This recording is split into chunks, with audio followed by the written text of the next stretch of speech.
Good morning. Nasa harvesting video na tayo ngayon. Ay, naputol kasi. Kaya, to be continue. Ayan. Nakalimutan ko kasi magdala ng gunting. Ayan. Alisin natin yung bulok. Ayan.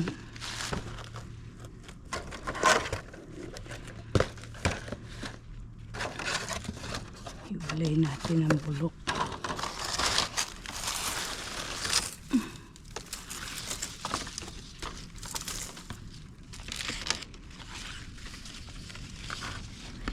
Kasi pag hindi inalis ang bulok, mahahawa lahat. Ayan. Yung iba kasi pwede nang alihin isang kumpol. Mga insekto kasi pagka kahit langaw lamok, pag natusok yan, kakatas, tapos nag-a-attract ng mga insekto sa baba. Ito, may init pa yan. Ito kasi maraming mahahawa, kaya isang kumpol na yan, pipiliin na lang yung bulok sa hindi bulok. Ito medyo may itim na dark, yan masarap ang manamis-namis yan. Hindi na sa lilim, maarawan yung pinitas. Nisprayan ko kasi yan ng medyo mahihinog pa yan. Banda loob tayo. Ito pipiliin ko lang, kaya ako ganito ako pumitas.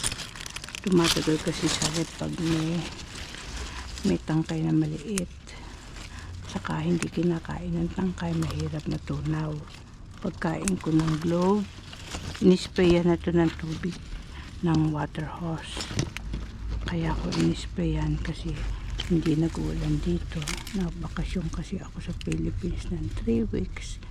Nagbakasyon kami mag-asawa, kaya hindi masyadong na-sprayan ng anak ko, si Esther. Ayan, naalikabukan,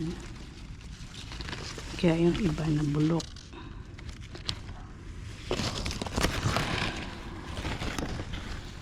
Ayan, niya yan, mga sapot sa gabal din sa ubas, saka itong mga tuyong dahon. Yung tuyong dahon, ginagawa nilang tea. Nahugasan, dinagay ulit, ginagawang tea. Ako naman, nahalo ko sa pang-compose kasi meron din niyang kakaibang sustansya. Ngayon ito, may bulok kasi.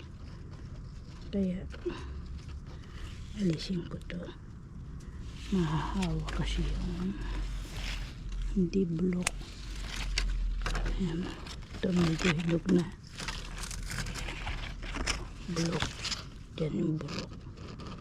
Ito, yung pa sa medyo dark ang kulay. Matamis-namis na yan.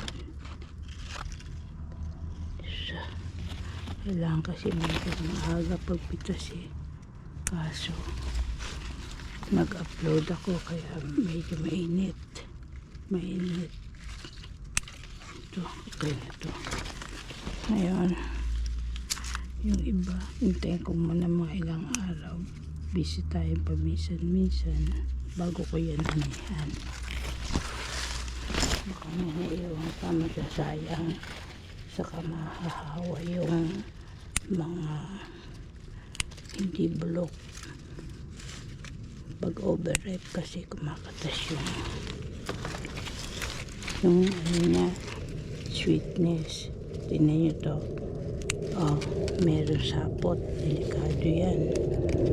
Kahit, ay nako, nakapanghihinayang talaga, pero nabulukan na kasi ako ng kumpol na ubas dahil hindi ko kaagad napitas.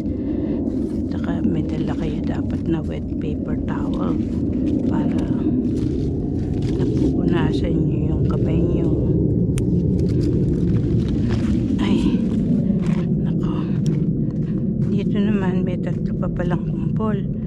hindi ko napansin kasi natakpan na siya ng damo.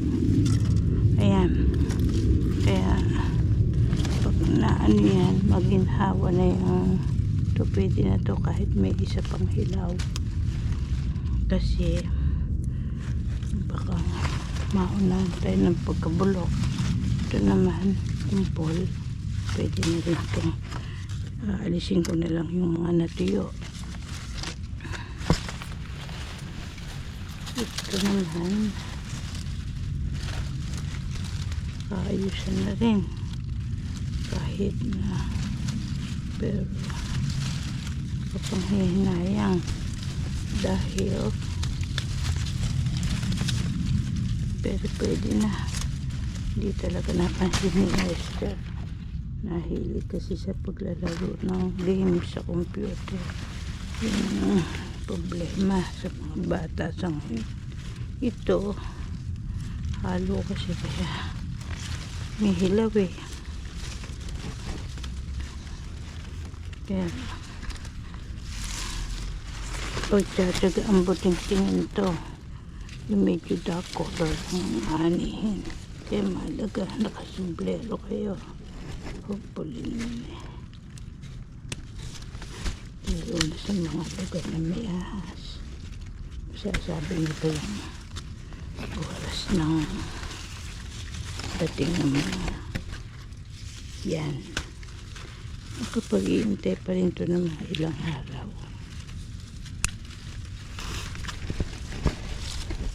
Pwede na rin ito sa mga matataba, mga ganyang maasim,